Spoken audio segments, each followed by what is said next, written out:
Everybody, it's your girl Nail, and welcome to Simply Nail's Tiny Studio. If you haven't already subscribed to Simply Nail's Tiny Studio, go ahead and do so now. I'll wait.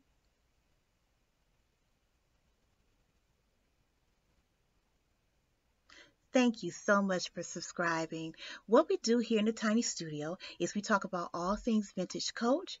We talk about locks or dreadlock care and maintenance. And we also talk about crochet, which is the reason why I started this channel in the first place, to talk about my love of crochet and share that passion with you.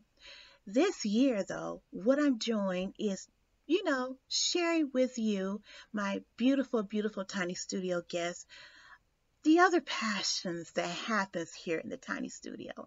And right now, I am reading some really great material that I think that you will just really, really enjoy. This week, it's book club time, of course, and we are continuing in our reading of Spare by Prince Harry. Now, if you recall from last week's reading, it is August the 30th, 1997. Why is this date so central? This is the date that Princess Diana is going to tragically die in a car crash in Paris with her boyfriend. I think his name was Dolphy Alf. I don't know. We'll figure that out in a little bit. But anyway, this is the 12th summer of Prince Harry, and he is recreating, or he is recollecting about the events that led up to him finding out that his beautiful mom had tragically passed. So let's get right to it, okay? Prince Harry's Spare.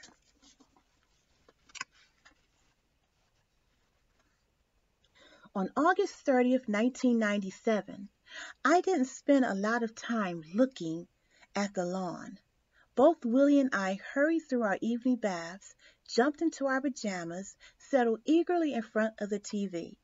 Footmen arrived, carrying trays covered with plates, each topped with a silver dome. The footmen set the trays upon wooden stands, then joked with us, as they always did, before wishing us bon appetit. Footman, bone china. It sounds posh, and I suppose it was, but under those fancy domes were just kiddie stuff. Fish fingers, cottage pies, roast chicken, green peas. Now, I don't know much about British food. All I know is cuisine. All I know is fish and chips and things like that. So when he says fish fingers, I'm thinking of fish sticks. That's something I used to feed my children when they were small. Okay, here we go. Mabel, Mabel, our nanny. I wonder if Mabel is black. Anyhow, Mabel, our nanny, who once been Paul's nanny, joined us. As we all stuffed our faces, we heard Paul padding past in his slippers coming from his bath. He was carrying his wireless, which is what he called his portable CD player, on which he liked to listen to his storybooks while soaking. Paul was like clockwork. So when we heard him in the hall, we knew it was close to 8. Half an hour later, we picked up the first sounds of the adults beginning their evening migration downstairs. Then the first bleedy notes of the accompanying bagpipes. For the next 2 hours, the adults would be held captive in the dinner dungeon, forced to sit around that long table, forced to squint at each other in the dim gloom of a candelabra designed by Prince Albert, forced to remain ramrod straight before china plates and crystal goblets placed with mathematical precision by staff who used tape measures, forced to peck at quail's eggs and turbo, forced to make idle chit-chat while stuffed into their fanciest kit. Black tie, hard black shoes, trues, maybe even kilts. What an image. I thought, what hell being an adult. Paul stopped by on his way to dinner. He was running late, but he made a show of lifting a silver dome. Yum! Wish I was having that, and taking a long sniff. He was always sniffing things, food, roses, our hair. He must have been a bloodhound in another life. Maybe he took all those long sniffs because it was hard to smell anything over his personal scent. Eau sauvage. He'd slather the stuff on his cheeks, his neck, his shirt. Flowery, with a hint of something harsh, like pepper or gunpowder. Powder. It was made in Paris. Said so in the bottle, which made me think of Mummy. Yes, Harry, Mummy's in Paris. Their divorce had become final exactly 1 year before, almost to the day. Be good, boys. We will, Pa. Don't stay up too late. He left. His scent remained. Willie and I finished dinner, watched some TV, then got up to our typical pre-bedtime hijinks. We perched on the top step of a side staircase and eavesdropped on the adults, hoping to hear a naughty word or story. We ran up and down the long corridors under the watchful eyes of dozens of dead stag heads. At some point we bumped into Granny's Piper, rumpled, pear-shaped, with wild eyebrows and a tweed kilt. He went wherever Granny went, because she loved the sound of pipes, as had Victoria, though Albert supposedly called them a beastly instrument. While summary at Balmoral, Granny asked that the piper play her awake and play her to dinner. His instrument looked like a drunken octopus, except that its floppy arms were etched silver and dark mahogany. We'd seen the thing before, many times, but that night he offered to let us hold it. Try it. Really? Go on. We couldn't get anything out of the pipes but a few piddly squeaks. We just didn't have the puff. The piper, however, had a chest the size of a whiskey barrel. He made it moan and scream. We thanked him for the lesson and bade him good night, then took ourselves back to the nursery, where Maple monitored the brushing of teeth and the washing of faces, then to bed. I pulled the sheets and covers to my chin because I didn't like the dark. No, not true. I loathed the dark. Mummy did too. She told me so. I inherited this from her. I thought, along with her nose, her blue eyes, her love of people, her hatred of smugness and fakery and all things posh. I could see myself under those covers, staring into the dark, listening to the clicky insects and hooty owls. Did I imagine shapes sliding along the walls? Did I stare at the bar of light under the floor, which was always there because I always insisted on the door being left open a crack?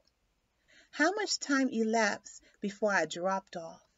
In other words, how much of my childhood remained? And how much did I cherish it, savor it, before groggily becoming aware of Pa? He was standing at the edge of the bed, looking down. His white dressing gown made him seem like a ghost in a play.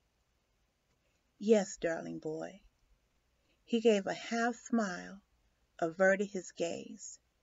The room wasn't dark anymore, wasn't light either. Strange in-between shade, almost brownish, almost like the water in the ancient tub. He looked at me in a funny way, a way he'd never looked at me before. With fear? What is it, Pa? He sat down on the edge of the bed. He put a hand on my knee. Darling boy, Mummy's been in a car crash. I remember thinking, crash? Okay. But she's all right, yes. I vividly remember that thought flashing through my mind, and I remember patiently waiting for Paul to confirm that indeed Mummy was all right. And I remember him not doing that. There was then a shift internally. I began silently pleading with Paul or God or both. No, no, no. Paul looked down into the folds of the old quilts and blankets and sheets. There were complications. Mummy was quite badly injured and taken to the hospital, darling boy. He always called me darling boy, but he was saying it quite a lot now. His voice was soft. He was in shock, it seemed. Oh, hospital? Yes, with a head injury. Did he mention paparazzi? Did he say she'd been chased? I don't think so. I can't swear to it, but probably not. The paps are such a problem for Mummy, for everyone, but it did need to be said. I thought again, injured? But she's okay. She's been taken to hospital. They'll fix her head, and we'll go and see her. Today. Tonight at the latest. They tried, darling boy. I'm afraid she didn't make it. These phrases remain in my mind like darts in a board. He did say it that way. I know that much for sure. She didn't make it. And then everything seemed to come to a stop. That's not right. Not seemed. Nothing at all seemed. Everything distinctly, certainly, irrevocably came to a stop. None of what I said to him then remains in my memory. It's possible that I didn't say anything. What I do remember with startling clarity is that I didn't cry, not one tear. Paul didn't hug me. He wasn't great at showing emotions under normal circumstances. How could he be expected to show them in such a crisis? But his hand did fall once more on my knee, and he said, "It's going to be okay." So let's just put a pin in it, in that reading right there. Do you recall where you were when you first heard that Princess Diana was in a bad car accident in a tunnel in Paris? I remember where I was. My husband and I had just bought a home. We were renovating it, and I was in our master bedroom that evening. And I only had 2 children then. I had my daughter. My daughter at the time was, I want to say she was 10 or 11. And then I had just had a baby, my son Kyle. And he had to be maybe about 6 months then. And I remember what it felt like to see that breaking news on CNN and MSNBC.